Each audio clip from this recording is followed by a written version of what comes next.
l'étape où vous faites passer votre destin devant le matériel, l'étape où vous vous dites trop c'est trop, nous ne sommes plus d'accord qu'on puisse acheter nos consciences, l'étape où vous dites aujourd'hui nous voulons nous choisir une personne et cette personne n'aura rien à dépenser, nous allons faire toutes les dépenses avec nos maigres moyens. C'est l'étape où vous voulez dire tout simplement que nous refusons que les hommes politiques continuent à acheter notre conscience et nous les revoyons revenir 5 ans après pour nous demander encore de leur faire confiance. Mais désormais vous dites, nous allons nous choisir notre dirigeant, nous allons financer les coûts de sa campagne et cette personne sera sous notre contrôle. Puisque comme on l'a dit, la main qui donne, c'est toujours la main qui domine. Et pendant les années, vous aviez accepté à ce qu'on vous donne 5 000 francs et on vous écrase pendant 5 ans. Aujourd'hui, vous dites, nous ne voulons plus être écrasés, nous voulons au contraire que nous ayons la personne à qui nous serons capables de dire, c'est nous qui avions financé votre campagne, c'est nous qui avons fait que vous soyez là, et donc vous devez faire notre volonté et pas votre volonté. C'est une étape importante. Pour moi, je considère que vous êtes en train de franchir, passer une étape importante du destin des Congolais. Chers compatriotes, mesdames et messieurs, la liberté a un prix. La liberté a un prix. Et je crois qu'aujourd'hui, vous êtes en train de décider que désormais nous voulons être libres. Et je suis très fier que ici, la majorité est constituée par les femmes. Les femmes qui nous portent. Les femmes qui connaissent la souffrance de la vie humaine. Ces femmes décident qu'elles veulent être libres et qu'elles veulent libérer les hommes, qu'elles veulent libérer leurs enfants.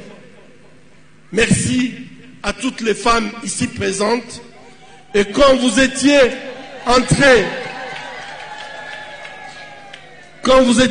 de donner qui 1000 francs, qui 5 $, qui 10 $ et plus, j'ai regardé et j'avais des larmes aux yeux. Puisque je sais que vous ne donnez pas l'argent de trop, vous ne donnez pas les surplus. Vous donnez le fond de votre caisse. Vous donnez les billets qui vous restent. Mais vous les donnez avec votre cœur, puisque vous voulez vous libérer. Vous voulez être libre. Vous voulez être des femmes qui auront des enfants et elles seront capables de donner l'avenir à leurs enfants. Ces pays, nous avons tout ce qu'il faut pour que les Congolais puissent marcher la tête haute. Aujourd'hui, nous marchons dans une humiliation terrible. Être Congolais. Mesdames et messieurs, je crois que ce que nous sommes en train de vivre aujourd'hui, c'est un tournant important de notre histoire. C'est un tournant très important de notre histoire, puisque je crois que ceux qui ont fait nous ont volé, ils ont pris des millions de dollars en se disant nous allons venir redistribuer cet argent et avoir des positions dans le Parlement, dans le gouvernement. vous êtes en train de leur donner un message très fort. Je voulais vous dire que si la liberté a un prix, il faudrait que vous sachiez que le combat que nous allons mener ça va être une lutte longue, pénible et difficile. On n'aura pas seulement des ennemis intérieurs, on a plein d'ennemis extérieurs. Et aujourd'hui, malheureusement, nos ennemis ne sont pas seulement ceux-là que nous pensons, puisque même des gens qui nous sont proches se portent comme nos ennemis. Et ceci m'amène à dire que nous devons être préparés. Nous devons absolument comprendre que nous allons au front et que l'ennemi est puissant. Ce ne sont pas seulement les Occidentaux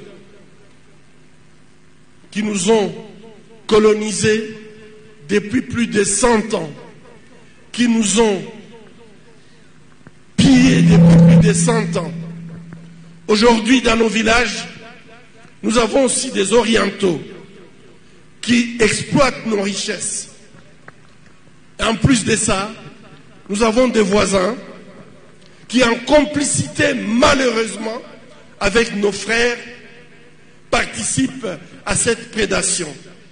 Et donc, vous comprenez très bien que nous avons besoin d'être soudés, nous avons besoin d'être forts, de comprendre le pourquoi de notre lutte. Mesdames et messieurs, notre histoire est longue. C'est une histoire il y a une histoire de souffrance, de terribles massacres. Ça ne commence pas aujourd'hui. C'est tout à fait une répétition de notre histoire. Et je crois qu'aujourd'hui, je vais profiter de l'occasion pour vous dire que nous devons nous battre pour pouvoir vaincre le complot contre la République démocratique du Congo. En 1885, alors que toutes les puissances voulaient contrôler l'espace qui sera appelé l'État indépendant du Congo, ils ont trouvé un compromis, pas un compromis pour les Congolais, mais un compromis pour les prédateurs. Il fallait que le Congo soit donné à un roi, le plus faible de l'Europe, puisque chacun pouvait venir et exploiter à son gré. Ce fut le roi Léopold II. L'histoire va nous montrer assez rapidement qu'en nous donnant, en confiant un pays comme la République démocratique du Congo, pas à l'Allemagne de Bismarck, pas à la France, pas à l'Angleterre, pas aux États-Unis, pas à l'Espagne ou le Portugal à l'époque, c'était une volonté délibérée de mettre le Congo sous le contrôle d'un individu, une seule personne, mais qui ne pouvait pas faire face à toutes les puissances à l'époque. Et ceci, c'est pour permettre à ce que chacun puisse exploiter le Congo à son gré. Ça a duré jusqu'en 1906. En 1906, à cause des atrocités que nous avons subies, plus de 10 millions de morts, le Congo va passer sous contrôle du plus petit pays de l'Europe. À cette époque, peut-être on pouvait imaginer de mettre le Congo sous une puissance de l'époque.